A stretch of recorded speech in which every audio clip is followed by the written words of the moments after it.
So I recently watched Wrong Turn, the new one, not the old one, but I watched all of the old ones, I think at least, maybe the last two, I'm not that sure. But I really enjoyed the first one. The second one, for what it is fine. It's not great, but it's kind of fun, it's bloody, and everything that followed was basically just pretty bad, but in a fun way, kind of. It deteriorated into just a bunch of direct-to-DVD splatter, low-budget trash. The acting was pretty bad in all the direct-to-DVD things, except for the part 2, but pretty bloody. Very dumb characters all around. In the direct-to-DVD movies, also the second one, but in the second one it was kind of fun. It was the joke that everyone is stupid. The first one also, it's not like the best movie, it's not perfect by any means. It's basically also just like The Hills Have Eyes in the woods, but it's pretty fun. It's well made. I really enjoyed it when I watched it. It was one of the first really violent horror movies that I watched. And I was kind of curious regarding this reboot. I only knew that the scriptwriter from the first one, from the original, was also involved, also writing the script here. But it was supposed to be a completely new movie, a new idea, everything new about it. And still, I mean, on IMDb it doesn't have the best rating, but I heard a couple of reviews and it was supposed to be rather decent, so I wanted to check it out. So I watched it recently and I have to say it was a nice surprise. It's also not like a masterpiece by any means, even though I have to say the first half was pretty good. But I had a lot of fun with it and it was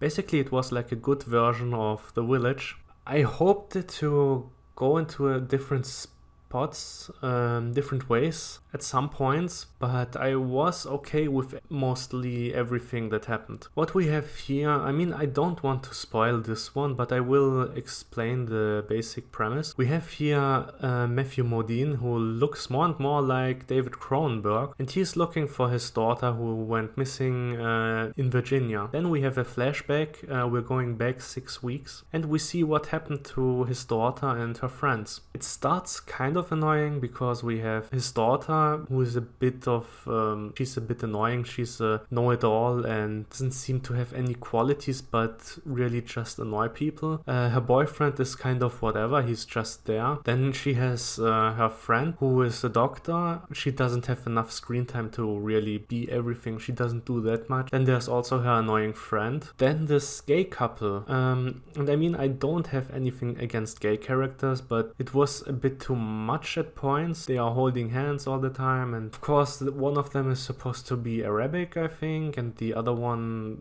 I don't know, Indian, something like that. Not that I have anything against it, of course, but it felt like, okay, we need a black guy, we need an Arabic guy, a Muslim, I don't know, we need a gay guy, everything should be there. And of course they all have jobs, like her boyfriend has a non-profit organization, the annoying guy is developing apps, and the two gay guys have a bistro because of course they have a bistro. But after the start it gets better. You don't really love those characters, but you are fine with them, and at least they are like real characters. I mean, we have only 6 people here, so they get a bit of character. Then what happens is that they go into the woods and they encounter deadly traps at first, and they have the feeling that they are being watched, which they are. And then the characters from the poster appear, and by that I mean guys in fur suits with deer heads, deer skulls on their head, and the group thinks they are being stalked and attacked by those guys. There is an interesting twist. You know what, I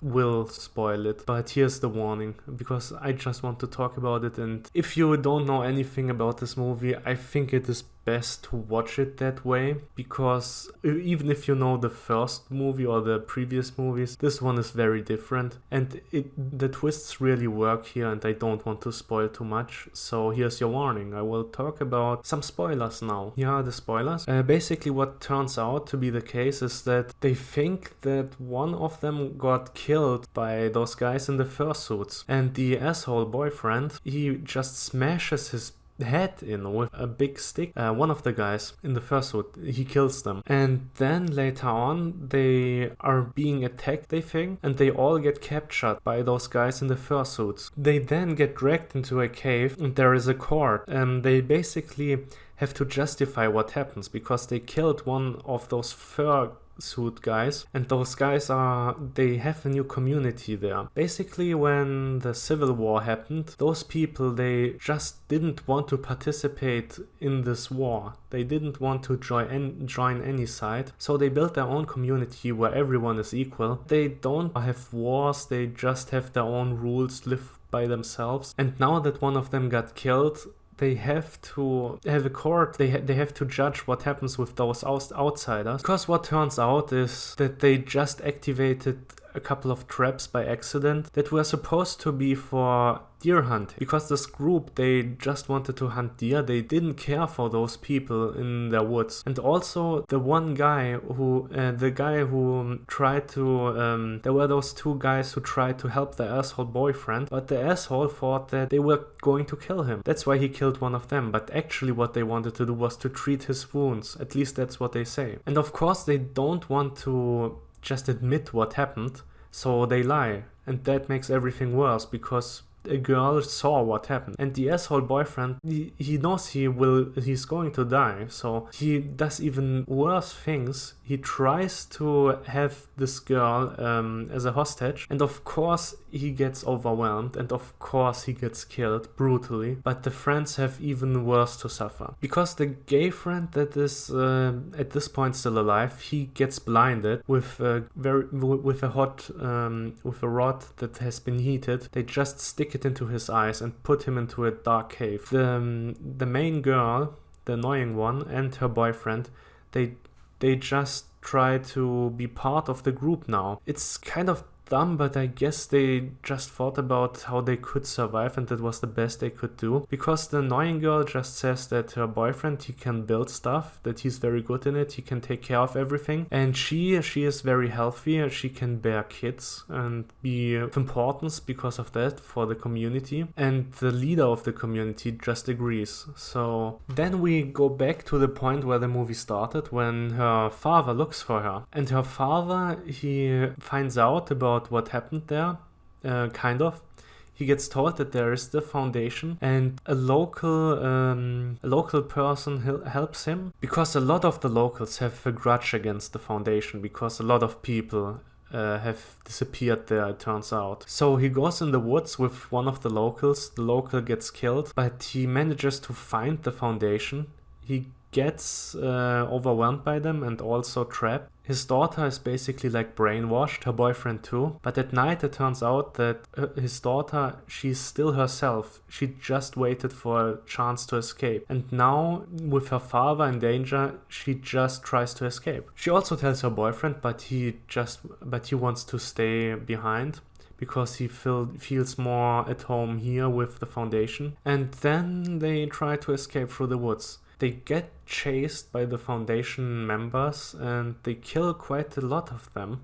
And also they find a group of hunters. They encountered them earlier in the bar. They were like the local, we don't like guys like you around here people. And of course it turned out that they just pretended to be hillbilly rednecks that hate everyone from outside, because they tried to scare them away. Because they knew when they go in the woods, the foundation will get them and held them captive or kill them. So they battle against the foundation. They manage to escape, barely, and then everything seems normal. They return back home, and we see that the daughter is pregnant now, but everything seems fine until she comes home one day, and the leader of the foundation is at her home, and her stepmom is saying that he just wanted to move here, or he will move here soon, and he wanted to visit the neighbors and see what's going on, and that he knew her father. First we have like a dream sequence where she kills him, but before she manages to kill him, he kills everyone in her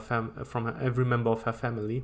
So what really then happens is she just joins him and goes away with him. They have an RV outside, so the leader of the foundation and one of the foundation members is there, and she just goes away, and the credits start rolling. But then it's not over actually, because we have a post-credit scene We see him driving the RV, but then the car crashes. One of the Foundation members falls out of the RV, and the annoying chick, she just starts to stab him repeatedly. Another guy stumbles out of the RV and she sees him, throws the knife at him, jumps him, and then starts also stabbing him. Only like the little girl that is also part of the Foundation is still alive, and the annoying girl that we followed, the main girl, and they walk down the road then. So yeah, she managed to escape actually in the end.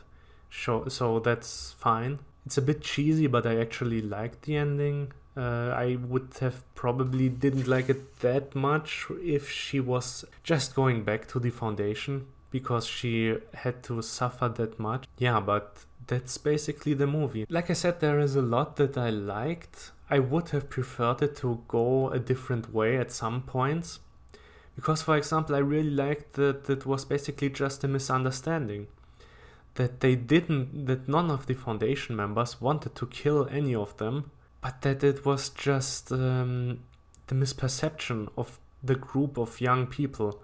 That they thought, okay, there are guys, they look weird, they are probably like killers or something, and that they attacked first, basically. But in the end, it turned out that the Foundation members are all violent psychopaths. So it really muddled the message here.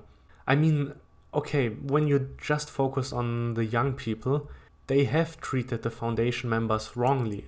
But later on you see in the cave, in the darkness, that there are like dozens of people who have been tortured, who are stuck there for probably years.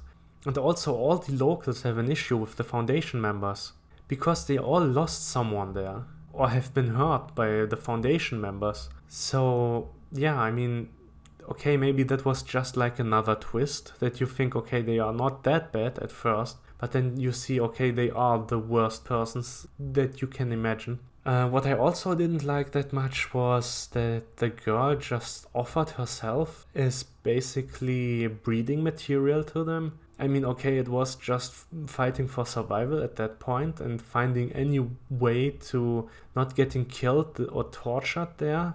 But it was kind of weird. And also, the biggest issue I have with the movie is it is just too long. I mean, it's like 110 minutes. That's too long for a movie like this. At least 5 to 10 minutes could have been cut, and it would have made the movie better, I think. There are a lot of transitions that are kind of unnecessary, so that could have been cut. But on the other hand, I mean, there is a lot of story that they go through here.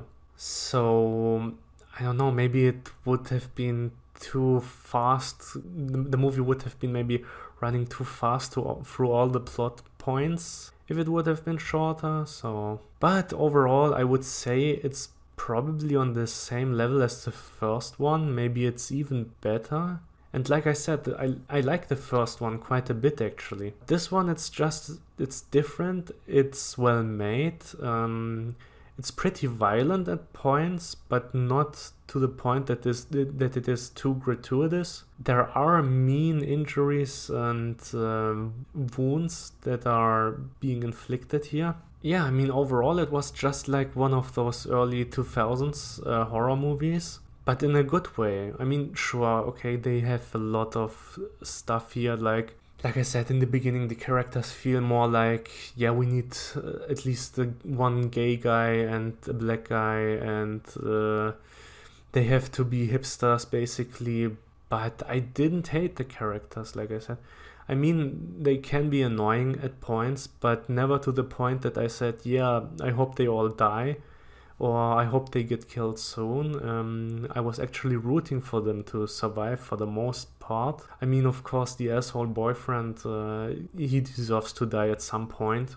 It's basically his fault that everything escalated that way, even though the Foundation probably would have killed them anyways. But yeah, the directing was pretty good for the most part. The script was alright.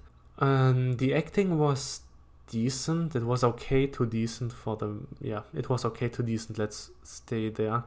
I just thought it was a bit weird that the Foundation had its own language. At first, I even thought they were like Vikings, maybe, because of the fur suits and the animal heads.